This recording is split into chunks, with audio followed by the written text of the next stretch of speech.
First day, inside. First step onto the yard, and I knew right away this place wasn't built for mercy. You feel it before anyone touches you, the way the noise drops for half a second, the way eyes measure you like weight on a scale. I was 48, gray, creeping into my beard shoulders a little narrower than they used to be, wearing a jumpsuit that erased everything I'd ever been.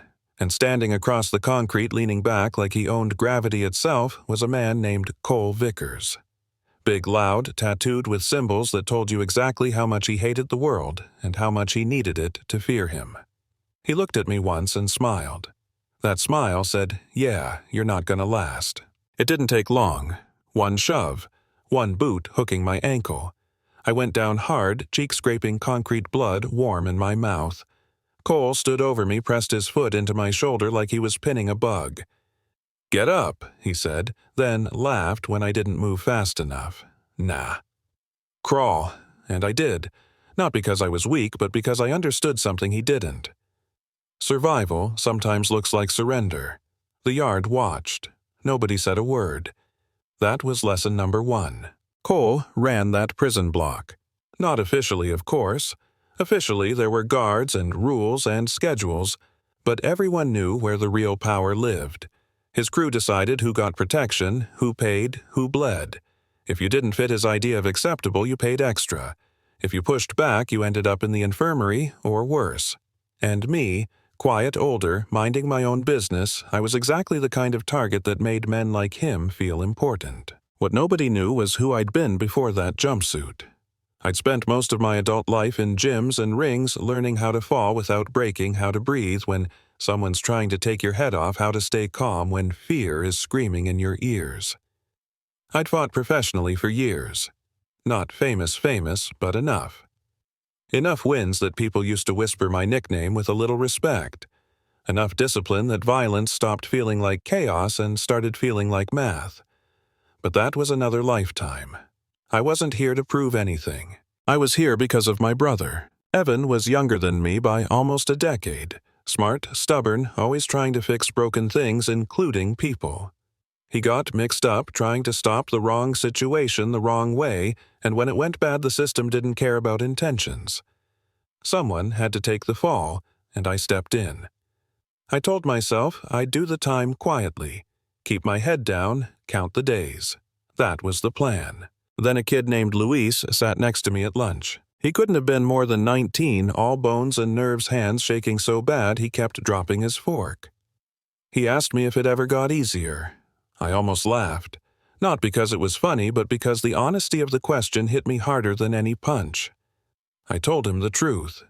You don't get used to it, you just learn what matters enough to endure it. He nodded, like he didn't fully understand but wanted to. From that day on, he stuck close. That's how Cole noticed him. One afternoon in the mess hall, Cole's right-hand guy blocked Luis in line, demanded payment. Luis said he didn't have anything left. That earned him a slap so loud it echoed off the walls. His tray hit the floor, food everywhere, blood dripping from his lip. "Clean it up," the guy said, "with your mouth." And just like that, the room went quiet. Heads down. Silence as self-defense. Something in my chest tightened. I heard myself speak before I decided to. "Leave him alone." My voice didn't shake. That surprised me. Cole's guy laughed, stepped toward me, told me I'd forgotten my place. He swung. Fast, meant to end the conversation. I shifted. Barely. His fist cut air. He tried again. Missed again. I hadn't thrown a punch. I hadn't even raised my hands. The room felt different now, like everyone leaned in without moving. That's when Cole walked over. He looked at me longer this time, eyes narrowing, smile fading. "You got 3 days," he said quietly. "Yard. Everyone watching." Then he glanced at Luis still on the floor. "If you don't show, he goes instead." He grinned and walked away like he'd already won. Those 3 days felt longer than the months before them. Word spread fast. Bets were placed. People shook their heads when I passed. I heard it all. Old man. Dead already, should have stayed invisible. Cole trained in public, made a show of it, counting pull-ups, shadowboxing, promising to break me slow. I folded laundry, ate alone, watched him move. He had power, sure, but he telegraphed everything. Rage does that. It announces itself. The night before the fight, a guard named Harris found me sitting in the chapel. He asked if I knew what was coming, offered me a way out, isolation, protection. I asked him a simple question. Does that keep the kids safe too? He didn't answer. That was my answer. The yard filled early. Cole came out first, shirtless, tattoos like armor soaking up the noise. I walked in wearing gray hands loose at my sides. The contrast did all the talking. He laughed, asked if I had any last words. I told him he didn't have to do this. That made him angry. He came at me hard. The first punch could have ended it if it landed. It didn't. Neither did the next one. Or the one after that. I moved just enough, letting his momentum betray him. Seconds passed, then a minute. His breathing changed. Confusion crept in. The crowd went quiet, that kind of quiet that feels heavy. "Fight back," he yelled. I told him I wasn't running.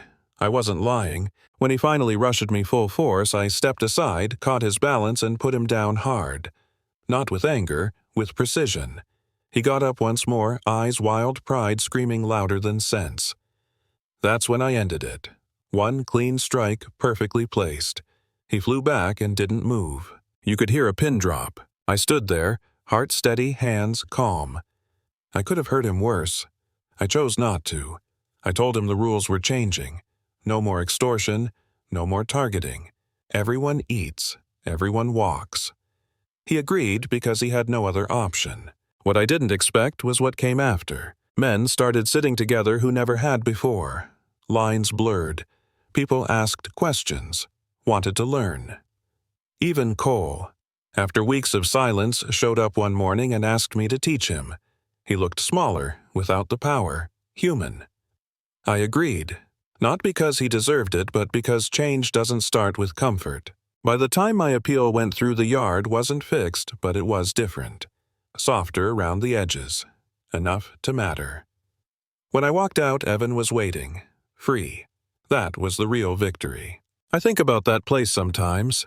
About how easy it is to judge someone by how they look when they're at their lowest. How often power is just fear wearing a loud voice. If I'd stayed invisible, nothing would have changed. If I'd used violence for ego, nothing would have lasted. So here's what I want to know from you. When someone who's done wrong shows real change, do they deserve a second chance, or are some lines permanent? Is strength about domination or restraint? Drop your thoughts in the comments. I read them all. And if you've ever been underestimated, dismissed, or pushed aside, remember this. Calm beats chaos. Discipline beats rage, and sometimes the quietest person in the room is the most dangerous one of all.